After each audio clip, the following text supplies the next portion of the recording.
Hello, everyone. I'm Kenny Rice, and welcome into the Horse Racing Show. We have a giant show today because we've got one of the giants in the sport on. Trainer D. Wayne Lukas, a Hall of Famer also in the quarter horse set, a man who has done virtually everything that can be done in thoroughbred racing, and he's a part of the Triple Crown scene, taking care of Bob Baffert's two horses when Baffert had to go back to California, help getting them ready for the Preakness coming up in days. On lead guitar, as always, is Ben Chaffins. Hello, Ben. Hello, Kenny. Our ace researcher, Mr. Thomas Kenny. Hello, Thomas. Hey, guys. Now, we've talked about this from day one on the show, trying to get on the guests that are as good as it gets.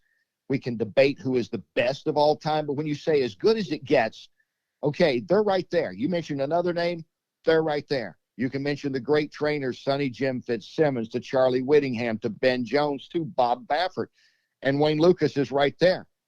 He would be a Mount Rushmore guy. Mount Rushmore's become the thing. Who'd be the Rushmore? Certainly Lukas, and I think Baffert. We're seeing two of the all-time greats right now in this generation. Thomas, you've been doing some research on Wayne, and it's pretty easy to start to spewing out stats on him. He has that many. Yeah, he's won 14 Triple Crown races in his time, 4 Derbies, 4 Belmonts, and 6 Preaknesses. And he was the first trainer to reach $100 million in purse winnings. Oh, that's all, huh? Those are my top 2. Yeah, that's how good this guy is. And he's won 20 Breeders' Cup races. And when you start looking at, like, the Wayne Lukas page, it goes into the next page and the next page, doesn't it, when you start researching him? Yeah, I mean, the Wikipedia article alone is enough to do a podcast on. Yeah, and instead of doing the Wikipedia, we decided to actually talk to the man himself. What a novel idea we've come up with here. How about that? In this, the 86th episode, is that right, Ben? That's right. This is episode 86. Oh, so thank you again for listening to us on Google Play, on iTunes, on YouTube, on Stitcher, on iHeartRadio, on our radio affiliates, and for tuning in each week to the Horse Racing Show. We hope you do so because we do have special guests like the one coming up. He is the one and only D. Wayne Lukas when we come back on the Horse Racing Show.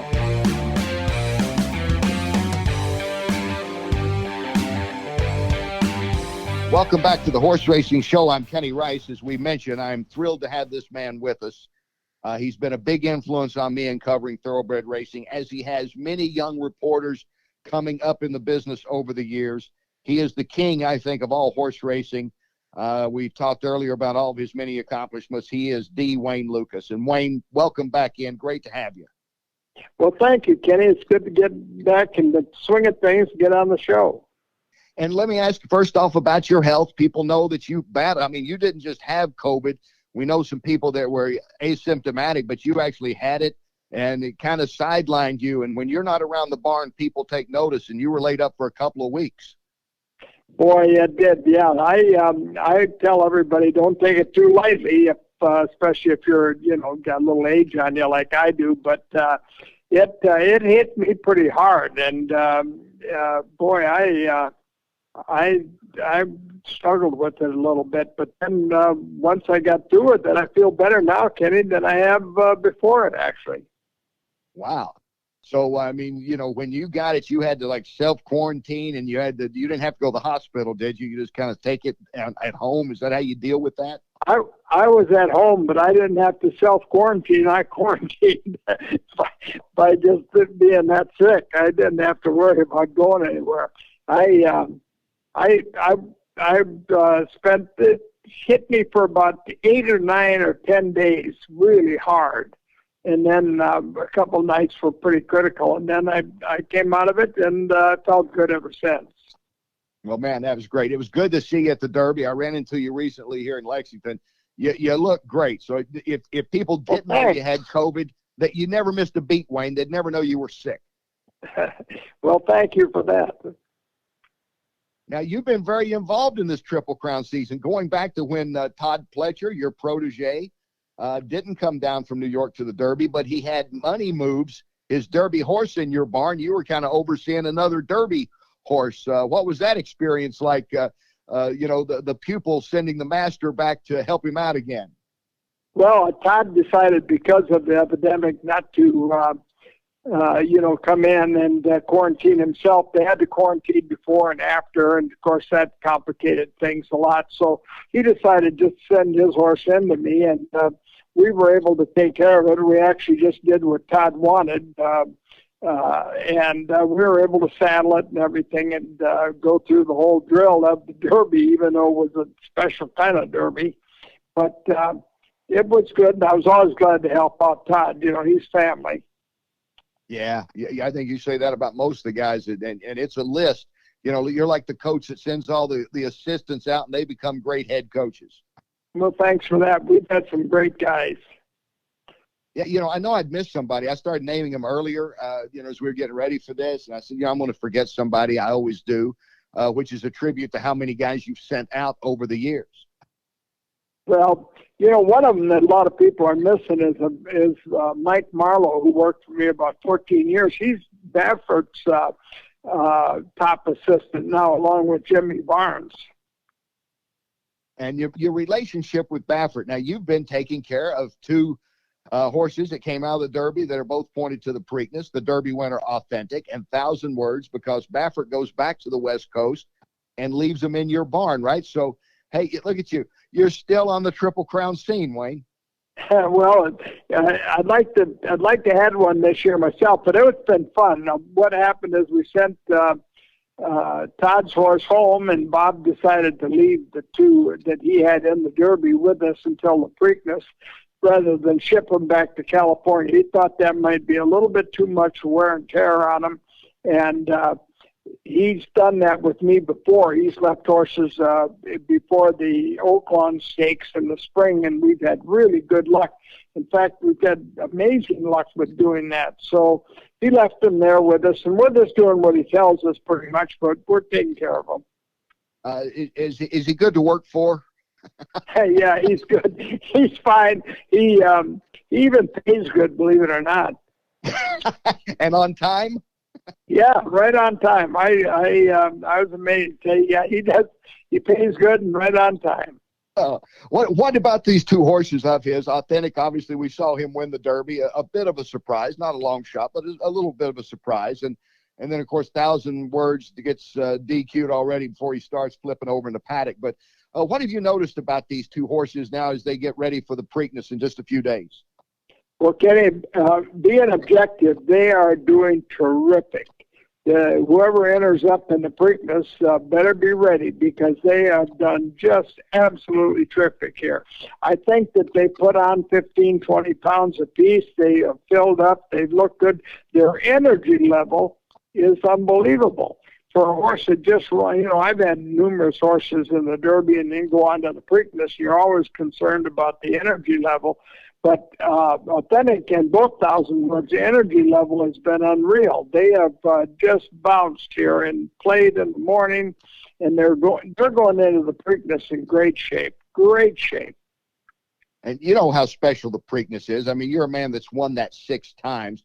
Obviously, it's different this year. You don't have the turnaround of the 2 weeks. We're obviously in a lot of different situations. But to still get a Triple Crown race under your belt for anyone is special, and especially a place like Baltimore that really embraces the Preakness. For all that can be said about how Pimlico needs some updates, the people working around it really make it a special day, I think.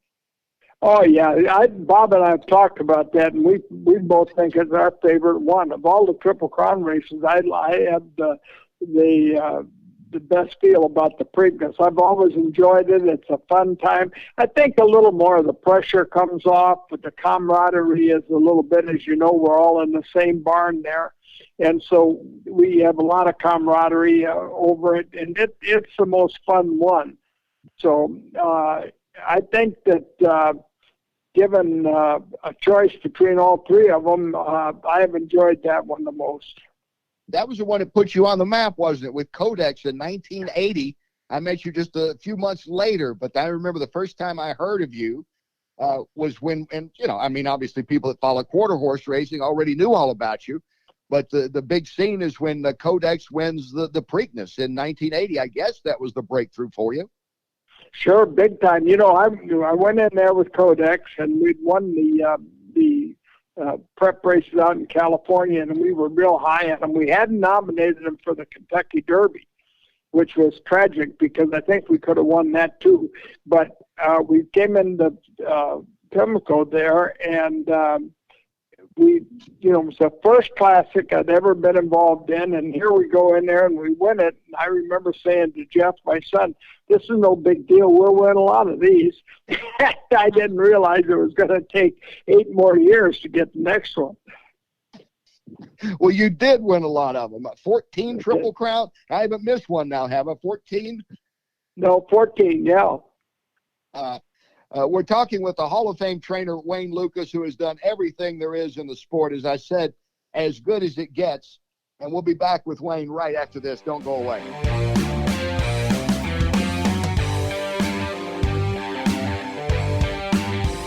Welcome back to the Horse Racing Show. I'm Kenny Rice. Delighted to have Wayne Lukas with us. It's a very special show.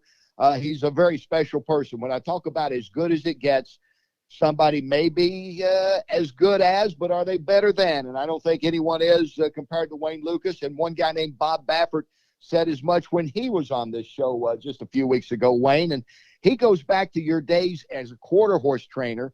And Bob tells the story of how you show up and you've got your suit and tie on. And he said there's just something about watching you out there when you brought your quarter horses in compared to everybody else's. I'm sure he's told you that story, but it was fun to hear him tell it.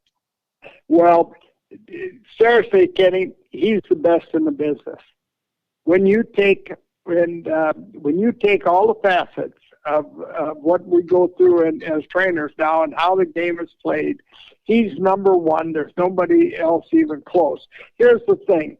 He is not only a good horseman, but he has been able to raise clientele that have invested millions in the business, and that's a big part of getting that support from your clientele, and he's a master at doing it. And when he gets the money, he knows exactly what to do with it in the sale. He's got a marvelous eye for a racehorse. He'll find the right horses, and with that wheelbase of the strong clients, he is able to buy it. And then when he does get them, he is a master at these classic races and these stakes. Whenever he shows up in a major race, Breeders' Cup, Classics, any of these major events, you better be ready to compete because he is very, very good. Interesting that Wayne Lukas is saying that about Bob Baffert. Probably in the 80s and 90s, people said that about Wayne Lukas as far as you being that guy that was ahead of the game and saw the importance of being able to establish racing stables all over the country. You might not have been the first to do it, but you were the guy that emphasized it and took it to another level, and also emphasized what you just said, getting the clientele out there, making judicious use of the money spent on what horses for whom, and gearing up to win these classic races because that's the ones that people remember. At least I think the people that want to buy a horse, they want to win a Derby or a Preakness or a Belmont. Yeah, in order to be, once you have to at least have one of these on your resume to really, I think, really establish yourself in the industry. And once you do that, I think then you've arrived, so to speak. You're considered, in that top echelon. Well, did you arrive when you win the Preakness with Codex in 1980, or were there still some skeptics out there thinking, who is this guy? He should be at Ruidoso Downs trying to win there. What's he doing in our thoroughbred world? Well, that really happened. When I came over from the quarter horses, there was we started doing well right away. We started winning races right away when I switched over. And there was a certain amount of resentment that, was always the quarter horse guy, the quarter horse guy. And it took a long time for that stereotype thought to disappear.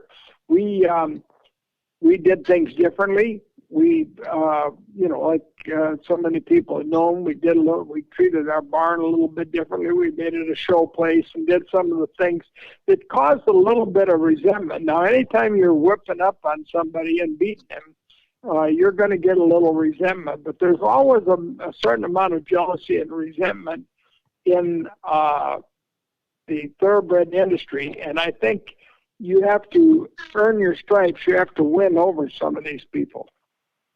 Do you remember what you thought might have been a breakthrough for you between winning, like you said, with in '80 with Codex and the Preakness, and then coming back and winning with Winning Colors in the Derby 8 years later? Well, I thought we were doing pretty good before Winning Colors, but Winning Colors. You were. I didn't mean you had Lady's Secret. I know you wasn't like you weren't winning in between there. I know. Yeah, but the thing about it was, you win the Derby. I mean, if you people, the lay people, the general fan, the occasional fan, is always going to relate the Derby with its huge 146 years of tradition. They're always going to relate success in our industry to that. People are always going to say, "Did you ever run in the Derby?" That'll be the first question. So you almost have to get that one. I was telling Steve Asmussen the other day, he is so successful and such a good horseman, and now he needs to put the Derby on his resume. Once he does that, he will go down as one of the great ones also. Well, I mentioned that because, between those two classic races we were talking about, something comes along called the Breeders' Cup in 1984. And the guy that's won more of them than anyone is Wayne Lukas. And that was something that you seized upon as well, especially with some great 2-year-olds in there. And as I mentioned, Horse of the Year, Lady's Secret in '86, showing that you could win with older horses and females and all in between, Wayne. And that Breeders' Cup seemed to be right in your wheelhouse when it came along. Well, it showcases all the breeds, all the distances, all the classes, all the age groups of the thoroughbred industry, and so that really was in our wheelhouse, and we put great emphasis on it right away. I had told my son, I said, this is going to get bigger than a lot of these people realize. I said, you watch, this is the thing that has finally come around that's going to take racing to a notch above or another level, and so we put emphasis on it right away. Do you remember that when that first Breeders' Cup, everyone was so concerned, would it make it, would it take off? And it seemed like everything was perfect from the get-go of the Breeders' Cup series. Well, it really was, and it's always been very, very well handled by, every host track. Every host track has taken great pride in handling it, and it has been a really, really solid part of the industry, and I think will continue for a long time. We're talking with the great Wayne Lukas, a man that has won Triple Crown races in 4 different decades. He is the only trainer to sweep the Triple Crown with 2 different horses. He did that in '95, and then that was part of that '94 to '96 run where it was basically the Wayne Lukas Invitational. You won 6 straight Triple Crown races. I don't know if that's going to ever be done again, Wayne. No, I think that's it.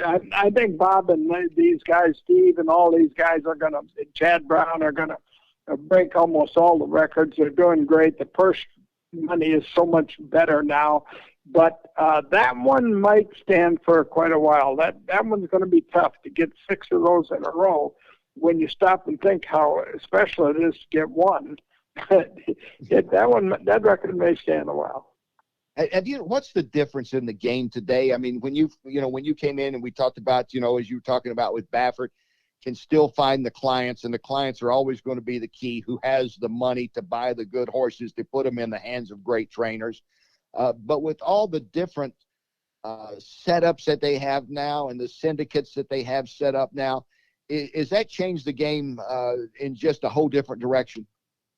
Yeah, that has really, the sales are getting to the point where the top end of it is very good, but the lesser, when you drop down from those very special horses at the top end of a sale, the mid level horses and certainly the lower ones are suffering very much, and that lets those syndicates gang up and buy those kind of horses.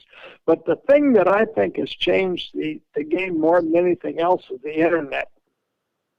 There is so much exposure and so many gurus out there that are analyzing this and analyzing that and telling everybody what is right and what is wrong and what can be done and what can't be done. And we as trainers, in a lot of ways, live in a fishbowl. And I think that the internet makes it very difficult to deal with the clientele, especially if they're new to the game. Instead of educating them, I think they cover them up with so much information, a lot of it not really accurate, and it makes it difficult because you have to undo it and explain a lot of that to the new clientele. That's a great point. Because what was the old joke? The thing that one of the things that frightens the trainers when an owner shows up with a conditions book, that they're going to be picking all your races for you. Now they show up with their iPads, I guess. Yeah, for sure. And they're getting information, gait analysis, heart scans. I mean, gosh, we get all of this stuff that really, I think, in a lot of ways, it complicates training horses. You have to answer to a whole different set of criteria.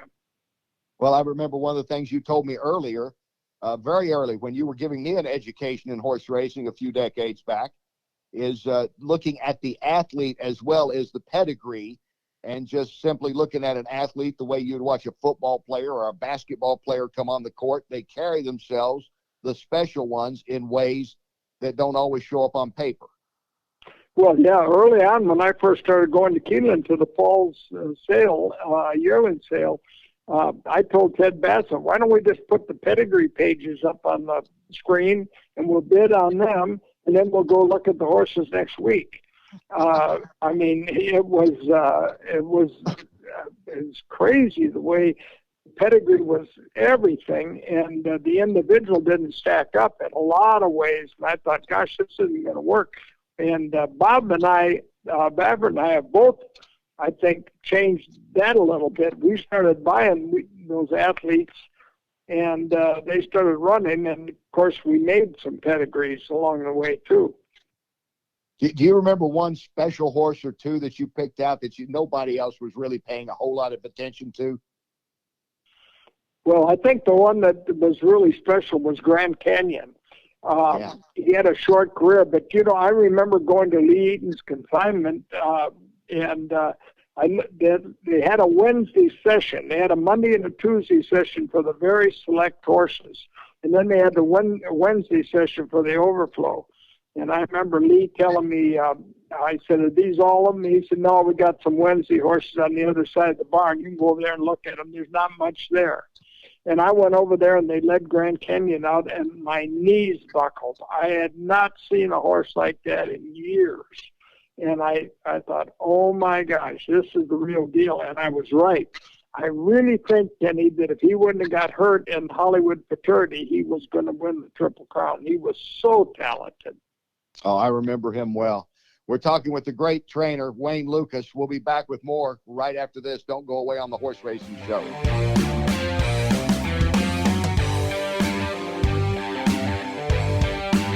Welcome back to the Horse Racing Show. Really glad you're with us and delighted to have this special time with Wayne Lukas. I could go down the stats, but then that would take up valuable time of interviewing him, approaching 4,800 wins. He's in the Quarter Horse Hall of Fame, as well, of course, as the National Racing Hall of Fame. And what a variety of Hall of Fame horses, horses of the year, ranging from Lady's Secret to Criminal Type to Charismatic. And, of course, the 4 Derbies, 6 Preakness, 4 Belmont wins, 20 Breeders' Cup wins. Do you ever stop, Wayne, and say, wow, this has been a heck of a career? I wish I'd enjoyed it a little bit more. I was working so damn hard. I think back now, I think, gosh, those were special moments, great moments that we all spent together, you, I, and everybody involved. And I think back of it now, and I think, I should have backed up a little bit, really stopped and enjoyed them a little bit more, because I look back every once in a while, I'll catch something on YouTube or something where it'll show one of those old races or something. I think, gosh, those were special moments. Well, that was your thing, is your work ethic. I think you invited me to meet you at the barn one day. I don't know if you even remember this. And we came out really early, and I thought, Wayne's going to be so impressed. And you'd already been there an hour, and I got there at 5 a.m. Great. I don't know if you remember. I think you've probably done that with a lot of us over the years. Meet me at the barn. What's a typical day? And I remember the guys telling me, It might have been. It goes back so far. I think Pletcher might have been your assistant telling me that, or Dallas Stewart. One of them said, "Oh yeah, this is typical." I said, "God, I thought I'd be ahead of him, or at least right on time." Well, I'm 85. I still get up at 3:30 every morning, and I get to the barn a little right at 4, and I still ride my pony 4 or 5 hours every day, and I enjoy every minute of it. It's a lifestyle. I don't mind getting up at all, and in fact, I don't know what else I would do, Kenny, if I didn't do it. Well, I won't even ask you about retirement because I don't think that's ever going to be in your vocabulary. Certainly not. I really see no reason to. I'm enjoying everything I'm doing so much, and it's not hard. The work's not hard. I got a great assistant in Sebastian Nichols, and I ride around and point a lot and tell him, do this, do that. I make decisions. I don't have to really lift half a ton of hay and put it in the hay mow. Well, see, that's what all the great coaches do, right? And I mean, that might come from that. That might come from the background when you were the freshman basketball coach. Do people still ask you about your freshman basketball coaching days? They still call me coach. Can you imagine how many was it 50 years ago, and they're still calling me coach? I have a great camaraderie with a lot of the athletes and coaches, though most of them getting older now. But an interesting thing is I'm going to run a horse next week that Kurt Herbstreit and I own together. Oh yeah. See, you're not just a basketball coach. You're getting into the football world too. Yeah, everybody knows you. Yeah. Well, what a great job he does. I enjoy him so much, and we developed a great friendship, and we got a nice American Pharaoh colt. Well, now, what's his name, by the way? 50 grand. The horse's name, 50 grand. All right. So how does like a Kurt Herbstreit come to you? Did he come to you? I don't know if him being a horse racing fan, and maybe he is, and I just don't know it. I don't remember ever seeing him around the track much. He's a huge racing fan. The Derby is his highlight week of the year, and he is an amazing man. He just soaks up everything about it. The thing about it, if I call him and just tell him about the horse, we might talk an hour or longer, and it'll all be like a coach's seminar. You know what I mean? He just soaks it up. And ironically, a few years back, we were our boxes at the Derby were side by side, and we of course, from our athletic background and everything, we got to know each other, and we developed a real friendship, and it's been a lot of fun ever since. And this is obviously not the first athlete or person with an athletic background that has come through your barn, and no, the friendships over the years. And I think one of the reasons that they gravitate to you, well, obviously the success factor, but the fact that you can talk about other sports and relate. And a lot of people in the business, and that's all they have a tunnel vision about what they do, and they don't go out of that very much. But you've always been the outside the box guy, I think. Yeah, I'm guilty of making a sports analysis to our sport to other sports and so forth, especially with you media members. But I enjoy my association. With Bill Purcell's and I are great friends, and I like people that have competed and been successful. They have so much to offer if you get to know them and can pick their brains. An hour with Bill Purcell's or Kurt Herbstreit or any of these guys is just priceless. I would imagine, Wayne, that the common thread there is about preparation, obviously studying, research, planning, coaches, analysts, trainers. That seems to be like a thread that would connect everyone.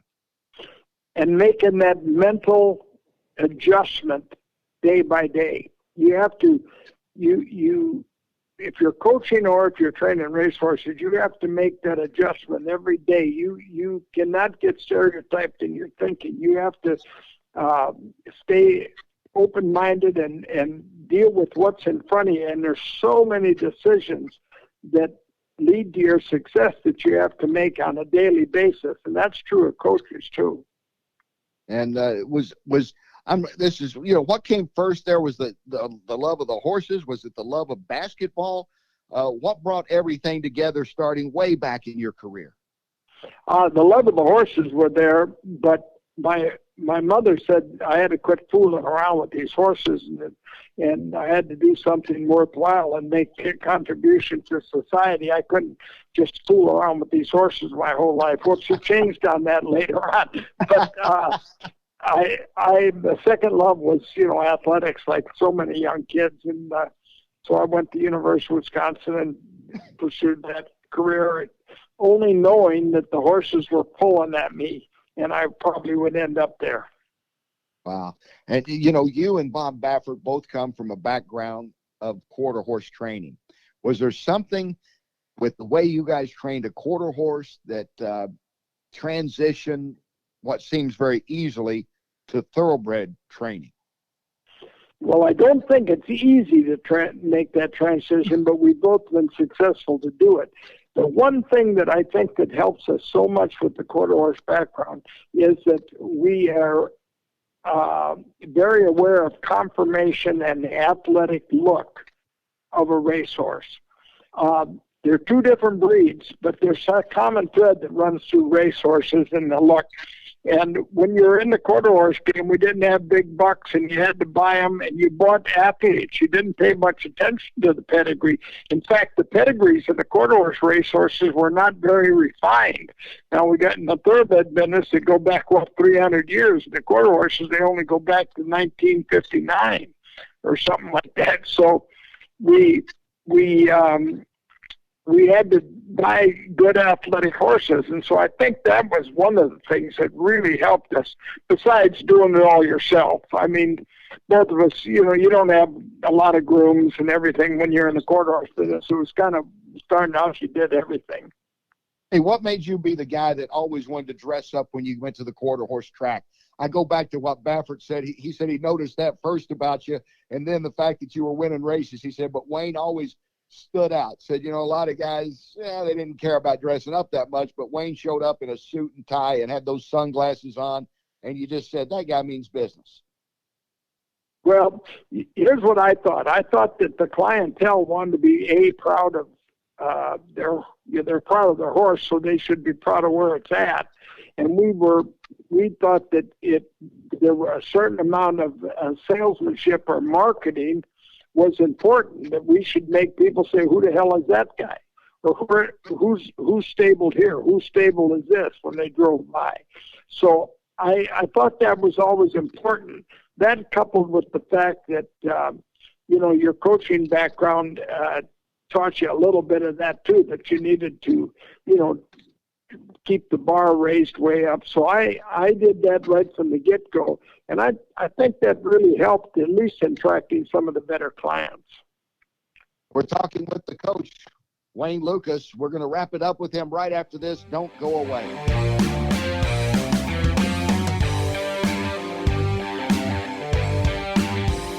And welcome back to this very special edition of the Horse Racing Show. I'm Kenny Rice. Special because we have Wayne Lukas with us. And we've talked about all the awards and all the things he's done. And Wayne, one thing I talked about very early setting this whole day up is that I always knew where a Wayne Lukas barn was, and I still do. And I can pretty much tell who has trained under you when I see their barns, because it's immaculate. And you talked about, kind of setting that tone for everybody that works with you and letting your clients know that this was not just a barn. This was something a little more special. Well, that's something I tried to ingrain in those assistants too, that there is a certain amount of marketing that very, very wealthy people, and most of them that are in the thoroughbred business at the top are wealthy. They want to be associated with class, and they wanted to want to be associated with the top end and have it look that way. So I always try to tell them that, you know, you need to follow suit on this. And most of them, all of them have done that very well. And that goes back to your quarter horse days, right? I mean, that's been the whole thing. Yeah, I did that. I did it every place I've gone. Yeah, it hasn't changed. The quarter horses, it was a little bit standoutish here in the thoroughbred business. It's not so much, but it's caught on. A lot of other guys that didn't actually work for me have straightened their act up a little bit too.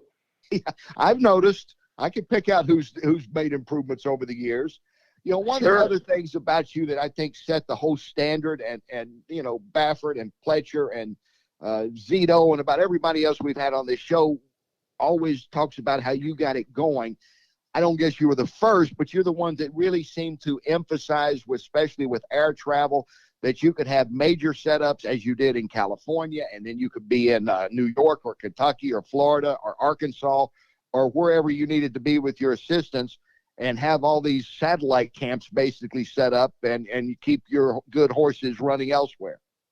Well, one of the things that I noticed really quick when I came over is that most of the top trainers, Charlie Whittingham, Laz Barrera, Woody Stevens, would have a set of horses, 30, 25, whatever, and they would just stay there. Now, it came real obvious to me that not everybody was going to have a whole stable of top horses. So not everybody, if you're recruiting and you got a group of kids, you know that not all of them are going to play in the NFL. So what is the best thing you could do for your client is make them all very useful.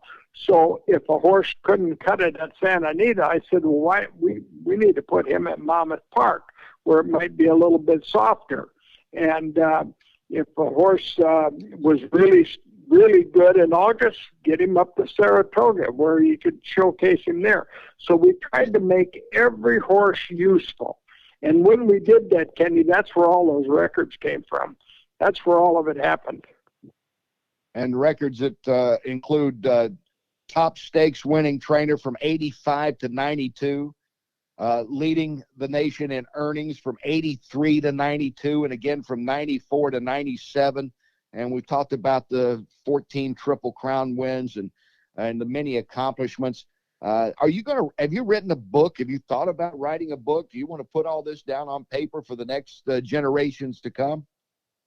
It's interesting you'd ask that. I did have a book published this last couple of years ago, and but I was very careful not to put any of the records in it. Very careful. At no point in the book did I mention any of the records. In the foreword, the writer Christine Bacher, she put it in the foreword, but I didn't. But the book is different than you might think. The book, what I've done is I say things once in a while. Some of them make sense, some of them are silly, some of them make no sense at all. But my wife had jotted them down. And one day I was looking at the portfolio, and she had all these scraps of paper. And I said, what are these? She said, those are things you say. I jot them down. So the book is basically a lot of quotes. And then the quotes that are somewhat profound, I explain them and go into some of the, my career and the training and things that have happened. But you get a kick out of it because it's really light reading. And not very depth, a lot of depth to it, but it's all my quotes and things. And some of them you'll get a kick out of them. Some of them are very useful, and you can pass them on to the younger folks, and they may get something out of it too. Well, that's just right up your alley, because as you talked about educating many of us in the media over the 4 decades or so we've known you, a lot of it was sound bites. As we talk about, I think most people know what a sound bite is now. That's the quote that you're going to use in a clip on TV. And you were the master at getting right to the point. In about 10 to 15 seconds, you could sum up the whole deal. Yeah, well, that's pretty much the book too. You'll find that it's the book's the title is Sermon on the Mount. That's appropriate. Okay.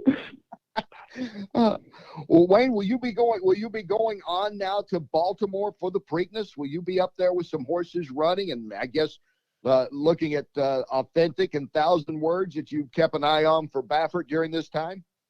I was gonna go with Bob and hold his hand and get him through it, but I think he's going to be okay on his own. He's getting better at what he's doing, and so I'm going to leave him alone.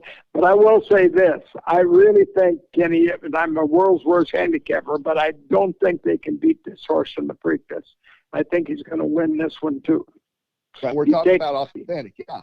Authentic. I think your running style, the track surface, the shorter of the two, and the way that he's pulled up from the Derby, I will be very surprised if he doesn't run a better race in the Preakness than he did in the Derby.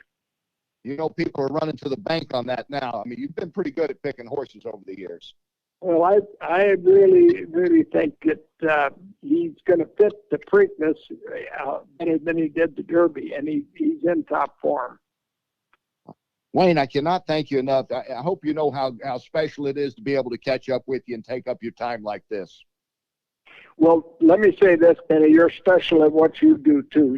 You have, over the years, I've watched and listened to you, and there's no BS. It's right down the line, and it's accurate. And I hope that, your career continues to be so excellent, and I'll look forward to hearing your comments at the Preakness too. Well, thank you, and I look forward to walking over on the next Derby with you. Let's do it. I'm all for it. I got a nice colt for Peter Brandt. Maybe we'll be able to do that. Oh, that sounds great, Wayne. Always a pleasure. I look forward to seeing you again in person soon. Thank you, my friend. All the best. Take care. Thank you. The Hall of Fame trainer, D. Wayne Lukas, the man that has set the standard for anyone training in this modern day. We'll be back to wrap it up on the Horse Racing Show right after this.